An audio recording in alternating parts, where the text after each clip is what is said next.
Well, he keeps us on our toes. He likes to spice it up.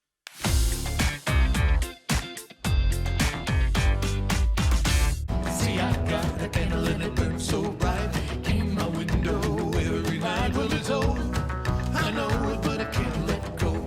Hey everyone, I'm Katie Daryl, and now listen, hanging out with me today, Robert Plant and Alison Krauss. Holy, what the heck? I'm psyched to meet you guys. How are you?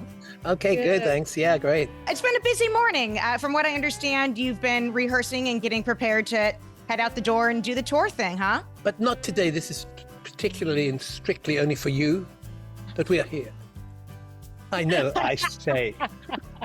So sitting at home at the end of the day, I'm a family gal. I have a child. We kind of do a high-low, like what was your best of the day? What was your worst of the day? So as you've been going through rehearsals and getting ready to go out on the road again, what's been the highlights of being in the rehearsal studio together? Oh, I like seeing all these folks, in the band, and Robert, of course.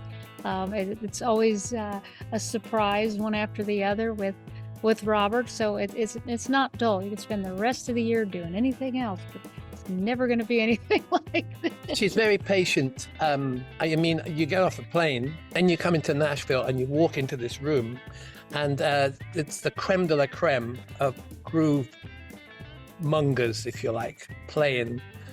And by the time I walk up to the microphone, I realize somehow or another, my spaceship has landed amongst all these amazing people. My big moment is when Alison plays the fiddle on Please Read the Letter. It's just so beautiful, and it's one of the few times now that you actually solo, because a lot of the time it's kind of duet with Stuart. So that's the way I feel.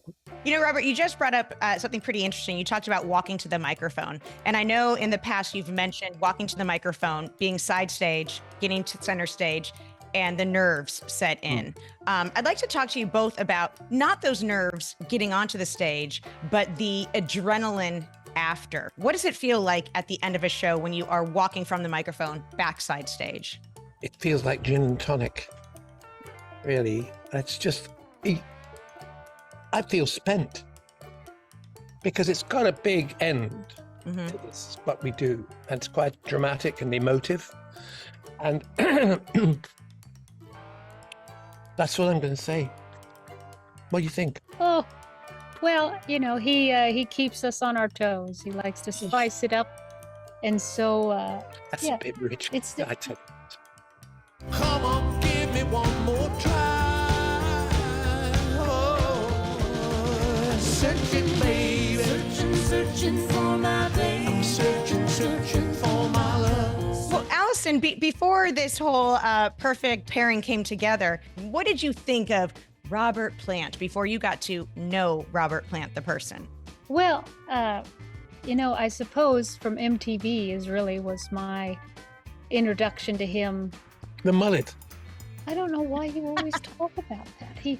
That seems to bother him. It's not the first time it's come up. I was very proud of it at the time, yeah. Well, it worked. It wasn't until later I realized the folly of it all.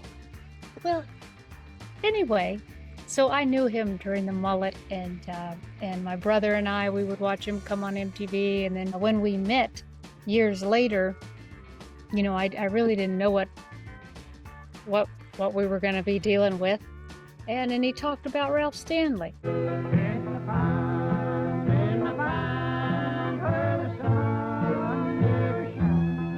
We have such radically varied tastes and romances with music, and that's, I think, really part of the great infection that we share.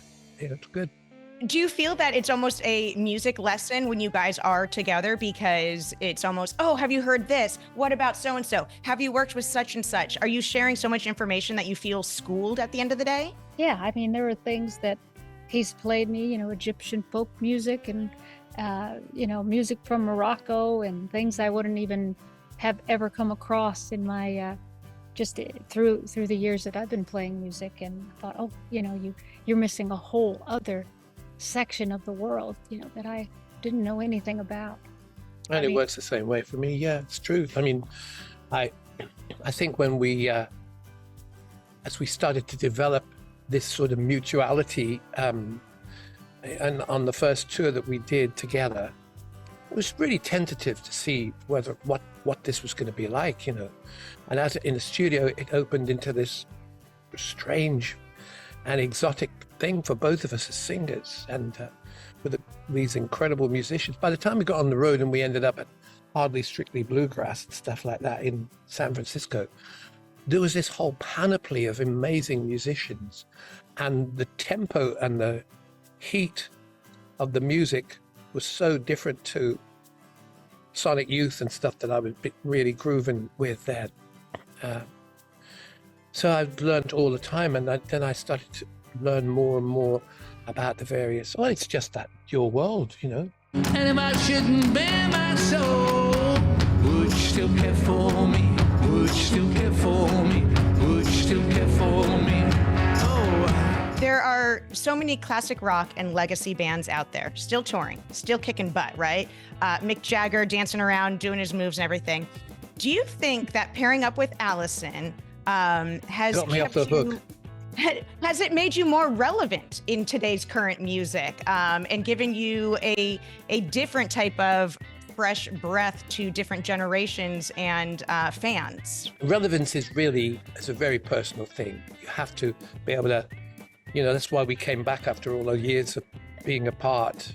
Mm-hmm. We did other projects, and it was just the sort of, it's not just about the chemistry, it's about the option of actually trying songs that are foreign to both of us. So the relevance, it has to be to the individual. And I think for me, it's by the time we started touring back with Raising Sand, I'd really grown so magnificently within myself as a singer. It's not what everybody wanted, you know, but you have to be able to mix it up. And what better place to go than the history of English and African music that's alive and well in the kind of small areas of America?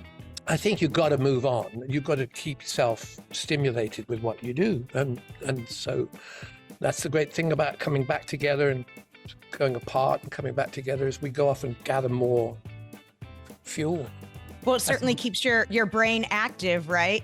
Instead of just dusting off old material, working together and keeping it fresh, it's kind of like your daily Wordle, creating new music together, right? Yeah, I think so. It's just a gas, you know. It could be so different for both of us, and no doubt it will be. But you know, there's a lot of tomorrows around the corner. I'm really excited that you guys are hitting the road again. I think that you keep your fans on their toes by not making it a strict yearly thing, that you do take time off and in between and get everyone pumped and psyched up. All right, well, it is called the Can't Let Go Tour. There are 30 dates. Tickets are available. Everyone can come out and see you on the road, hopefully multiple times. Thank you so much for spending time today with Access TV. I really appreciate it, you guys. Thanks. Thank you. Take it easy. Bye-bye. It was nice to meet you. Hey there, thanks for watching Access TV. Subscribe, follow, like, and do all the good stuff. And make sure you leave a comment below. I don't know, just let us know what your favorite Access TV show is, or who your favorite bands are, and what artists you're into, or just say hi, man. I like to be told hi. We love hearing from you. That's the point, all right? Keep it coming.